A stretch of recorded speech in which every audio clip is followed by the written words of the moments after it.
Halo kakak, berhubung ini adalah kisah novel jadi kemungkinan video dan narasi tidak sama, dukung like, komen dan share-nya kakak, selamat mendengarkan. Saudara Xiaoyan, ikuti aku keluar dari laut ini dulu. Xuan Huang mengirimkan pesan dan segera bergerak, menyerbu ke permukaan. Semua naga secara bersamaan melesat keluar, menciptakan gelombang dahsyat. Ribuan naga melayang di udara. Api yang menyembur dari lingkaran api klan Phoenix tiba-tiba menyatu di dasar laut, membentuk bola api raksasa yang perlahan naik seperti matahari terbit. Xuan Huang, bersiaplah untuk mati. Di udara, tangan klan Phoenix, Feng Xi, meraung. Kedua klan memendam perseteruan berdarah yang mendalam, pertarungan sampai mati. Feng Xi, klan naga kita sudah membayar harganya. Mengapa harus berkhianat seperti itu? Ini hanya akan mengakibatkan kehancuran bersama, tanpa keuntungan. Xuan Huang, aku tidak ingin memulai perang dengan klan Phoenix. Dan seperti yang kau tahu, pada saat itu, sesuatu yang tidak biasa telah terjadi di dunia gunung dan laut, dan kedua belah pihak dikendalikan oleh bunga hitam yang aneh. Beri aku waktu, dan aku akan menyelidikinya secara menyeluruh, lanjut Xuan Huang. Ia melanjutkan, dia benar-benar berniat memusnahkan klan Jiaolong. Dibandingkan dengan klan Phoenix, harga balas dendam benar-benar harus dibayar. Raja Nagamu membunuh pemimpin Phoenixku, lalu melarikan diri dan menghilang, takut akan kejahatannya. Betapa mahalnya harga yang harus dia bayar. Jika kau bisa menyerahkan tubuhnya, maka masalah ini bisa diselesaikan. Seekor Phoenix, berkobar dengan api warna-warni, berbicara. Xiao Yan tidak mengerti percakapan mereka, jadi Long Yi harus menerjemahkan untuknya. Aku mengatakan yang sebenarnya. Raja Nagaku memang hilang. Jika pembalasan dendam ini berlanjut, di mana ini akan berakhir? Dendam baru dan lama. Kapan ini akan berakhir? Kita adalah makhluk pegunungan dan lautan. Jika ada pemberontakan di antara kedua klan kita, bahkan jika para Jiaolong ini berani menantang kita, klan naga kita akan menantang Xuan Huang berkata dengan dingin. Klan naga dan Phoenix adalah pemimpin dunia pegunungan dan laut. Ketika mereka memberontak, seluruh dunia akan kacau balau. Leluhur klan Phoenix dibunuh oleh klan Nagamu. Masalah ini tak bisa diselesaikan begitu saja. Kecuali darah klan Nagamu dipersembahkan sebagai persembahan kepada arwah leluhur di surga, perseteruan ini bisa diselesaikan. Suara Feng Xisheng dingin. Bertahun-tahun persahabatan, kini hancur dalam sekejap. Kau pikir perseteruan ini tak terdamaikan? Ayo kita bertarung sampai mati. Tidakkah kau pikir kedua klanmu benar-benar sebanding dengan klan naga kita? Xuan Huang Zixiao berkata, tidak perlu membahas ini lebih lanjut. Tentu saja, bukan hanya kedua klan kita. Klan naga telah lama berkuasa, kau punya banyak musuh.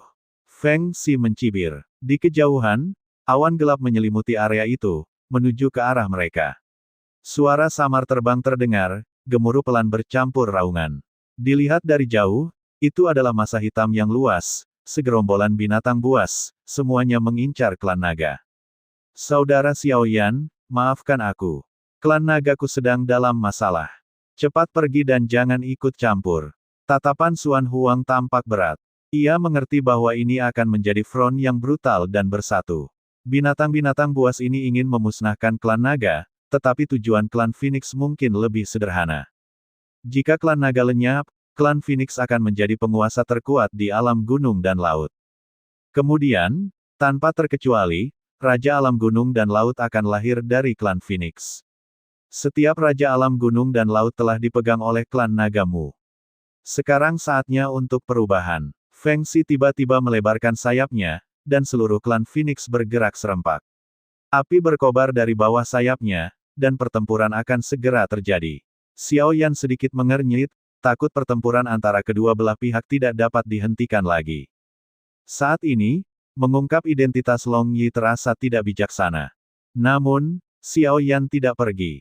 Ia malah memikirkan apa yang harus dilakukan selanjutnya. Dan kemana perginya Raja Tian Chang. Sekarang tampaknya klan Phoenix telah berkolusi dengan banyak ras lain.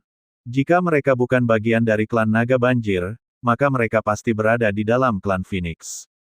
Xiao Yan hanya punya satu cara untuk memastikan hal ini, membunuh Raja Naga Banjir dan mencari jiwanya.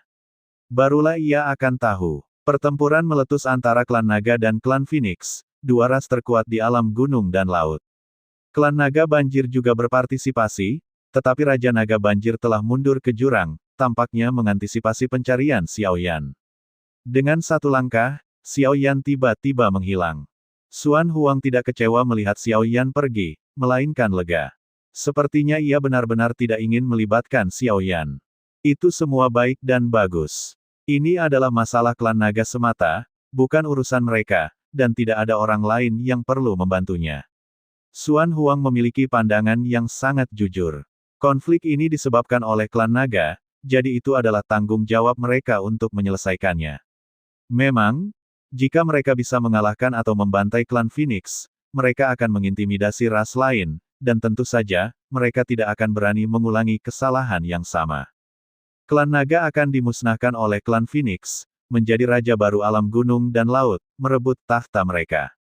Pertempuran sengit meletus di antara kedua belah pihak, seluruh lautan bergolak, langit bergemuruh, berbenturan dengan api.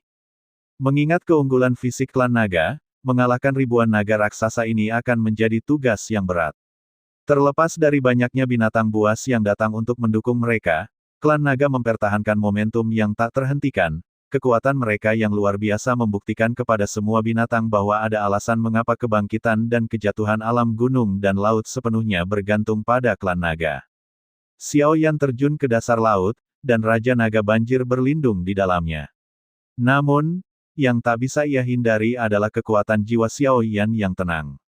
Dalam kegelapan, kekuatan Xiao Yan yang mendalam, tanpa bantuan kehadiran fisiknya, memungkinkannya untuk melihat lebih jelas daripada dengan matanya.